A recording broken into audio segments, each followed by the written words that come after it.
Okay, welcome everyone to our Ocean Steward Spotlight for today. My name is Angie Torres, and I am the fellow on our plastics campaign here at Oceana. And I'm excited to be hosting this series this week. So welcome to the live stream. If you're new to the series, it's our live stream Facebook series where we hope to highlight ocean stewards from diverse backgrounds and connect ocean lovers with stories that may be important and inspiring to them, that they can connect to, or maybe that are totally new and a new perspective. So today joining me is Mariana del Valle Prieto Cervantes from Green Latinos. Welcome, Mariana. Thank you for joining. Hola, thank you. Thank you for having me. Really excited to be here, and thank you all that are watching. Awesome. We're so glad to have you. So Mariana is the Water Equity and Ocean Program Manager at Green Latinos, which is a national nonprofit organization that convenes an active comunidad of Latinx leaders emboldened by the power and wisdom of our culture, united to demand equity and dismantle racism, resourced to win our environmental conservation and climate justice battles, and driven to secure our political, economic, cultural, and environmental liberation. Mariana has committed her life to advocating for and representing the Latinx community in the environmental movement, and her strong passion guides her work in coalition building, environmental policy advocacy, public education, and community engagement. Born in Mexico and raised in California's Central Coast, Mariana obtained her degree in environmental studies with concentration in sustainable communities, and then started her career near the ocean at a local aquarium where she helped make the organization more diverse and inclusive by creating and implementing bilingual blended educational programs and serving Latinx visitors. Mariana has also worked to engage California communities around policy at the local, state, and national level. And Mariana focuses her efforts with Green Latinos on ensuring all communities, including Latinx communities, have access to clean, healthy, and affordable water, ocean climate action, and access to our coastlines and ocean. So with that amazing background, we are so excited to have you here talking to us. So let's dive right in, getting to know you even more. So this is the first question that we've asked everyone we've had on this show. Can you tell us a little bit about your defining moment, if you can, the story of how, when, where you fell in love with the ocean? That's a really good question. And I actually had to think a lot about it. Really thinking and reflecting and looking back on how I started my journey. Like you mentioned, I was born in Mexico, in la Ciudad de Mexico. My family's from Guanajuato, and I actually lived there until I was 8 years old. And then I arrived here in California, Central Coast area, next to Monterey Bay. And if you've ever been, Monterey Bay is beautiful, beautiful coastline. It's part of the Monterey Bay National Marine Sanctuary. But I truly didn't have access to the ocean, even though I lived maybe 10 minutes away from the ocean. We had barriers, social, economic, and transportation barriers to the beach. And one of my actual first experience here in this area was getting pulled by a riptide and getting hypothermia in the ocean. I was pretty young. I was probably around 10 or 11. But it didn't really get me scared of the water or anything like that. It actually kind of pulled me, pun intended, in my curiosity for the ocean. But I didn't really explore that curiosity until I became a college student. I actually became a single mom, a young single mom, pretty early on in my life. And when I went to school and to college, I started to learn a lot about the history of the Monterey Bay, in learning about the history of how it was depleted of its resources, and how it bounced back when it got protected was kind of what sparked an interest in me, and really when I truly fell in love with the ocean. Oh, cool. That is awesome. I appreciate that your story is a little bit longer and not one clear moment. I think a lot of people can relate to that, including myself, having grown up around the waters in Michigan. Yes. So next question, I know that you have experience working with local governments and in policy campaigns. So we at Oceana, one of our main tactics is also working to pass policy on all levels. So I'd love to hear about your experience with that, what kind of policies you've been engaged with, and why is it important to have community engaged in policy work?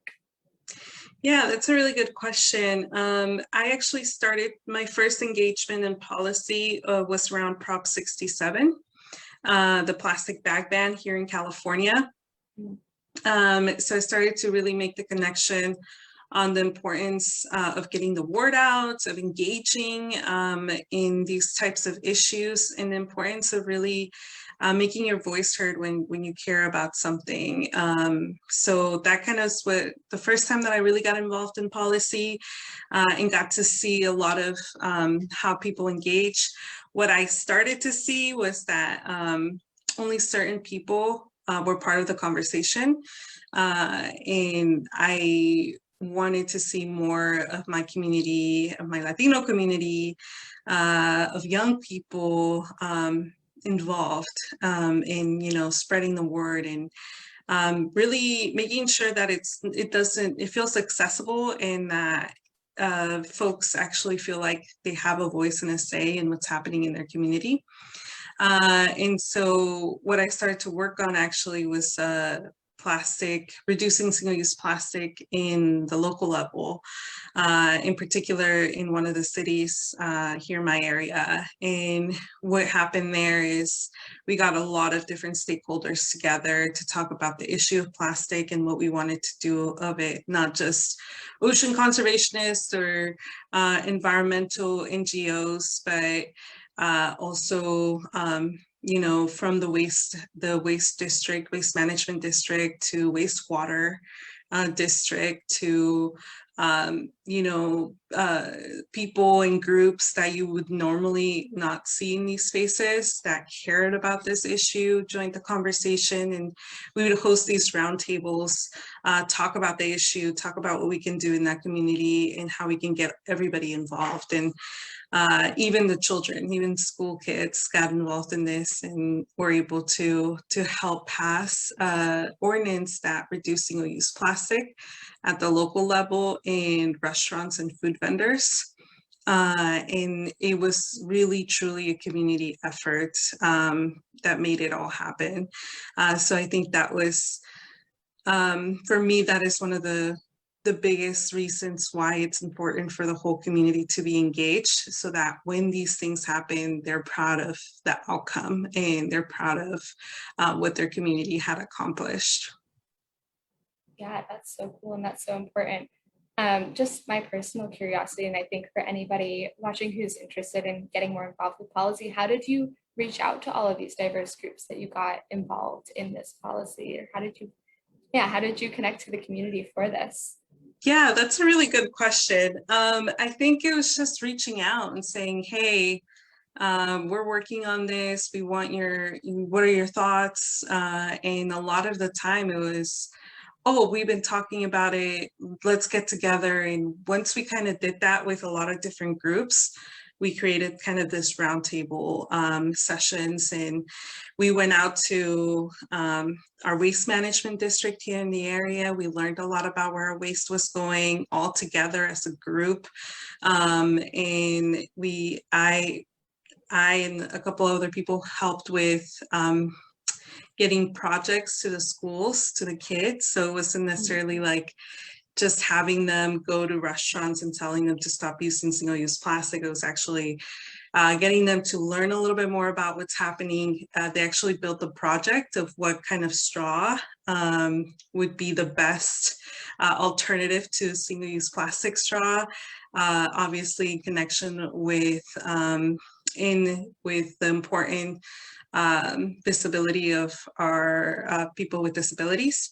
But it was something that the kids got involved. Then they took a field trip out to the restaurants and were able to kind of be part of the whole engagement process. So it was really awesome to see. And with Green Latinos, we work to ensure that all community members are heard at the national level, that we are part of the conversation, that we're part of the tables, since we know that historically communities of color, Latino communities, Black, Indigenous, Asian Pacific communities have been excluded from kind of these conversation and decision-making processes.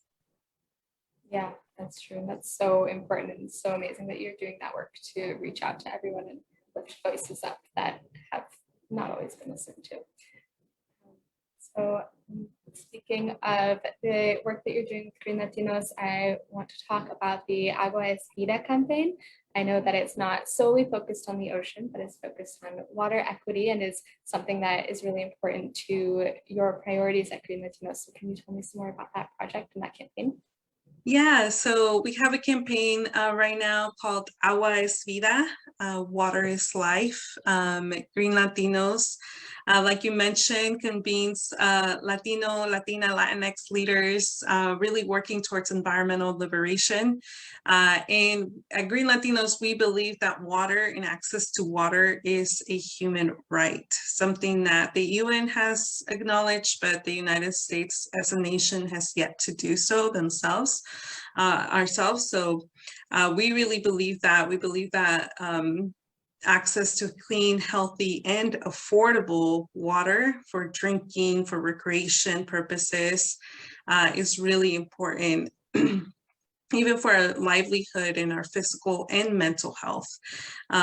So we definitely work to, and this includes the ocean, right?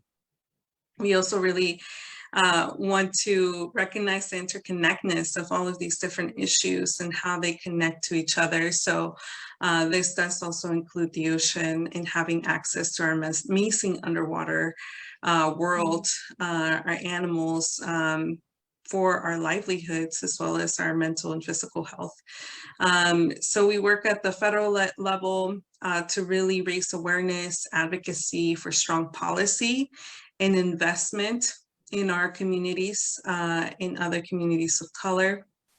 When it comes to drinking and wastewater infrastructure, this includes green stormwater infrastructure that instead of that gray, the pipes, really looking at our nature and how we can conserve our nature to help keep our water clean and accessible.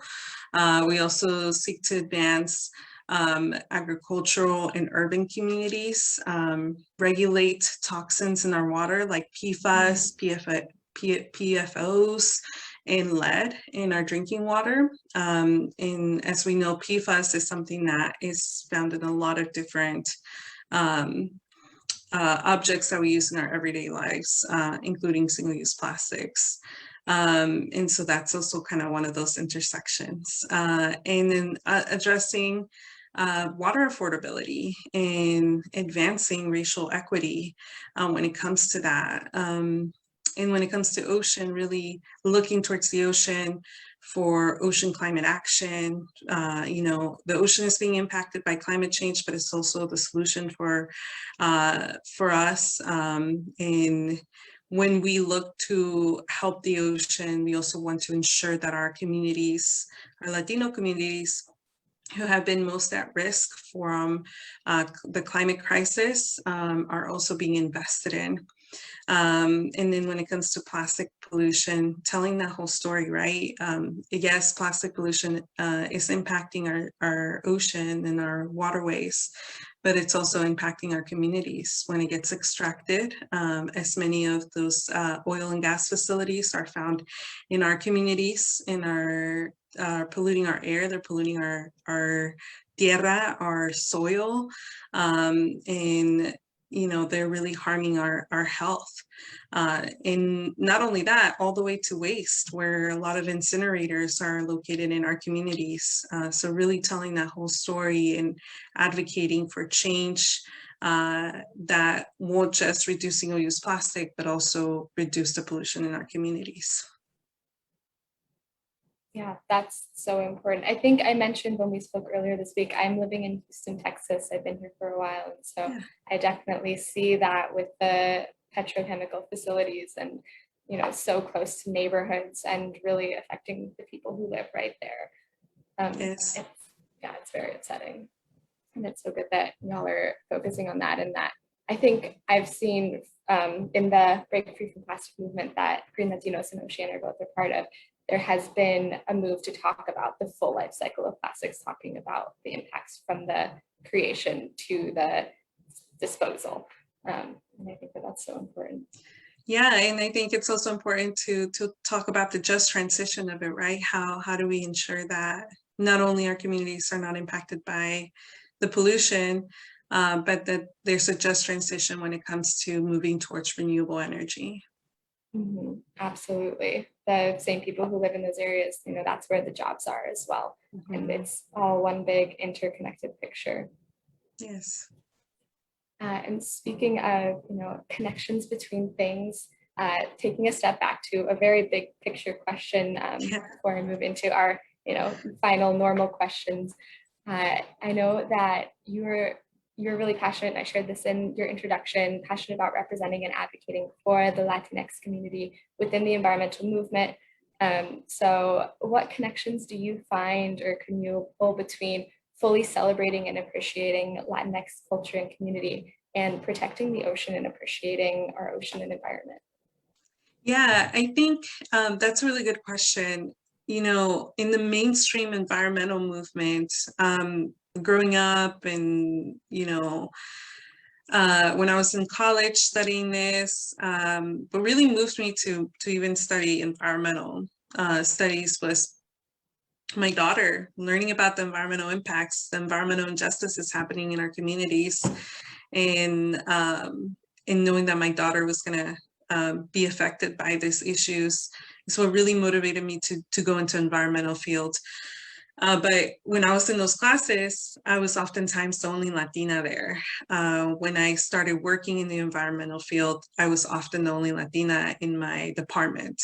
And unfortunately, growing up, I didn't really have a whole lot of local role models that I can look towards that, could inspire me to go into this field. But given that, and I felt a siloed, and that's one thing I appreciate about Green Latinos. It really has helped to find other Latino leaders that are doing this amazing work in other spaces, and also have felt the same way. But one thing that I did know is that my familia, mis tías, mis tíos, growing up, really cared about nature and Mother Earth. And we didn't dive, we didn't go kayaking, we didn't, have, that mainstream environmental movement aspect in our lives. But we were taught to respect and care for Mother Nature. So for me, I think it is really important to embrace that part of our Latinidad, that we have this sense of conservation cultura, right? I think growing up, and a lot of folks that I've talked to that are Latinos, like one thing that we all kind of have in common is that we all were taught to turn off the lights. We were all taught to reuse as often as possible. We, as parents, a lot of the clothes when I was growing up was either from my primas or my primos, or the clothes that I had, I would give to my younger cousins. And so that's something that when really thinking about it, it's that sustainability aspect that is now considered, socially acceptable, and it's kind of becoming trendy. But in reality, our communities have been doing that forever. My tias used reusable diapers. I myself as a baby used reusable diapers. So it's kind of really taking all of those aspects of our Latinidad and embracing them and recognizing that they are part of the environmental movement. Oh yeah, thank you so much for sharing that perspective. I do need to move right into the other questions. We're bumping a little bit near the end of our time, but genuinely that was, and also relatable. I've seen that in my own family as well. but glad that these things are becoming, trendy and mainstream for those folks who haven't grown up with that kind of sustainability mindset. So our regular wrap-up questions that we like to ask everyone who joins us for this series, make sure we have time for those. So what would you say to any viewers of this live stream right now who love the ocean, but who don't know where to go to start to help protecting it?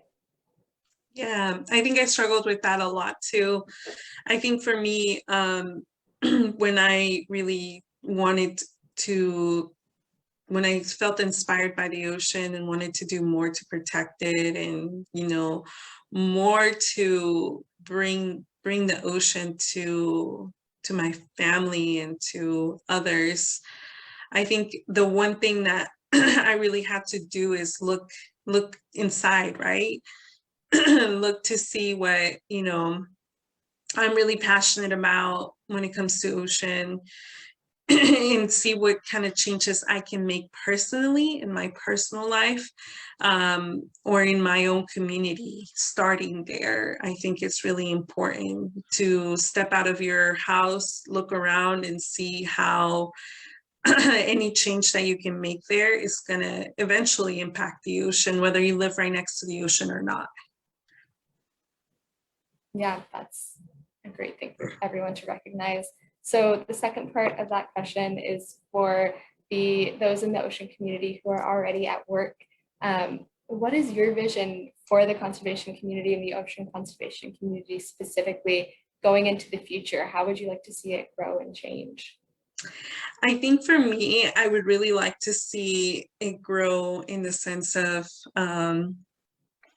I want to see every community at the table when it comes to developing ocean protections and policies.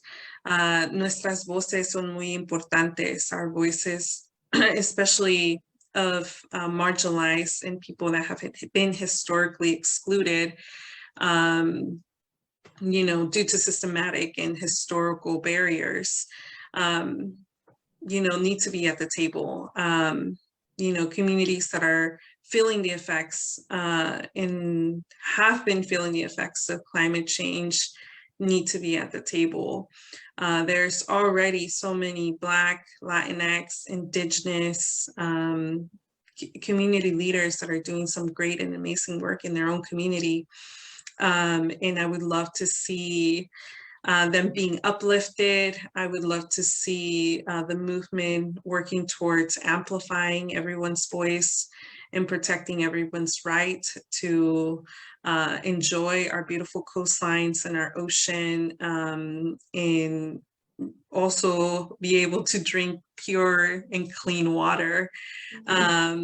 So for me, I think that would be the most, not only that, but also investing in these leaders, funding our priorities that oftentimes get lost when it comes to the movement.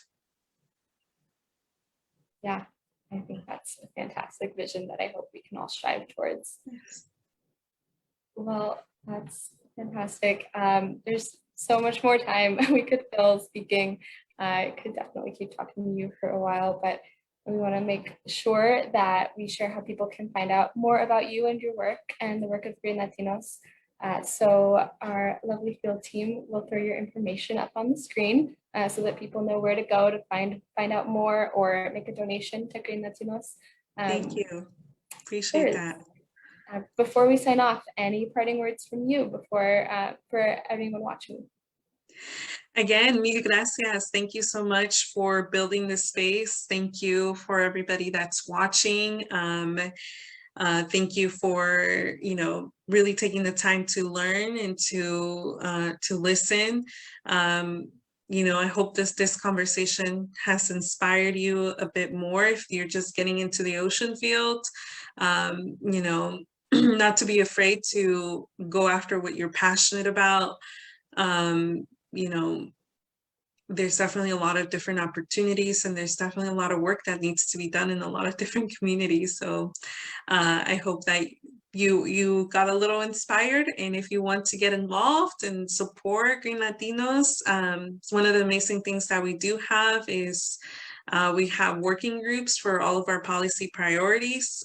So if you go to our website, you can sign up for our newsletters. You can sign up for one of those working groups, and we will let you know when there's any opportunities for you to get involved, for you to raise your voice. Something else that we're really working on or wanting to work on is funding more local efforts and more of our priorities. So if there's anything that you would like to collaborate on, that would be amazing. We'd love to learn more. But yeah, thank you so much. Mil gracias. Mucho gusto. It was a great pleasure talking to you today. And let's get to work to protect our ocean. Yes, thank you so much again for joining us. This was a really fantastic conversation, and I so appreciated learning from you and hearing all of your thoughts on these issues and these topics. Thank you. So our next Ocean Steward Spotlight is happening on June 10th for everyone watching, and we'll be speaking with Zelalem Adifris from Catalyst Miami, and we're so excited for that conversation, so make sure that you tune back in on June 10th. Thank you so much, everyone. Thank you. Gracias.